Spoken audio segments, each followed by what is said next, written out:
Hey guys, I'm Xandra Carroll, and I'm one of the speakers for the 2021 Rooted Conference.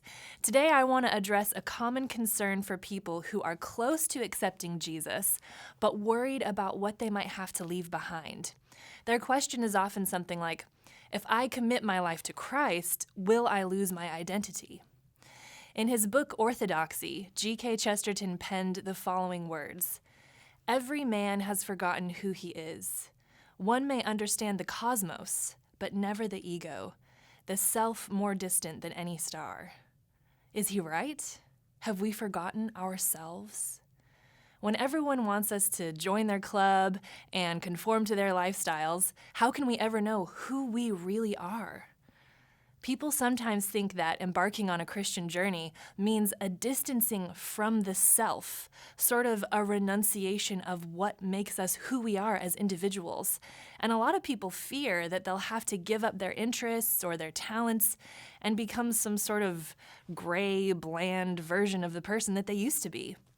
Now, as someone who has followed Jesus for years, I can tell you that I have found the Christian adventure to be precisely the opposite. For example, I play the mandolin, and the mandolin I have was purchased from a small music shop called Alistair's in New Zealand. And when it needed repairs, I brought it back to the same store where it had been made and sold. And it was incredible to see how the owner, Alistair himself, handled this instrument. He fixed it up in no time, threw in a free set of new strings, and then when it was all put back together again, he played a song. And I have never heard my mandolin sound so beautiful as it did on that day. Here's the thing: whoever builds a thing knows best how to reconstruct it.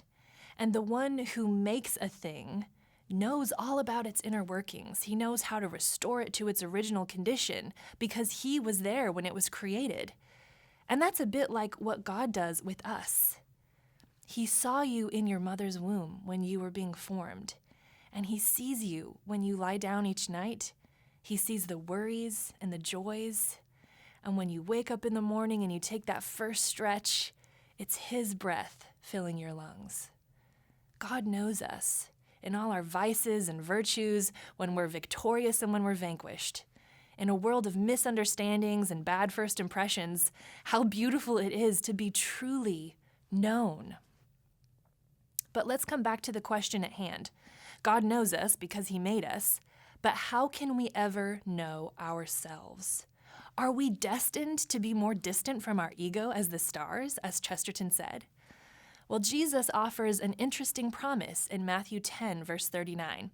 He says, "If you give up your life for me, you will find it."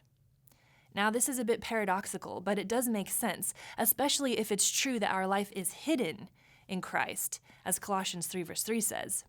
So it is in Christ that we find our true selves. When we come back to the Maker and put ourselves into his hands, we begin to discover who we were always meant to be. Listen to these words in 2 Corinthians 5, verse 17 to 19. "If anyone is in Christ, he is a new creation. The old has passed away. Behold, the new has come. All this is from God, who through Christ reconciled us to himself and gave us the ministry of reconciliation. That is, in Christ, God was reconciling the world to himself, not counting their trespasses against them, and entrusting to us the message of reconciliation." This picture of restoration reminds me again of Alistair taking that mandolin and saying, "Out with the old strings, scrub away the dirt from the frets, let's rub some oil into the wood, tighten the posts, and let's set things right and make music." That's what God does in your life and in mine. He patiently and gently takes our confused mess into his hands whenever we're willing to hand ourselves over. And he sets things straight so we can continue becoming what we were always meant to be. Christianity is not a loss of identity. It's the exact opposite. We find our identity in Christ as we hand our confused, lost, broken selves over to Him, and in return, He begins the process of restoring us.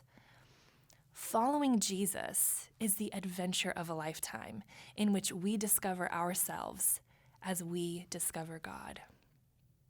We'll be discussing questions like this one and others at the Rooted Conference this summer, and I look forward to seeing you all there. God bless.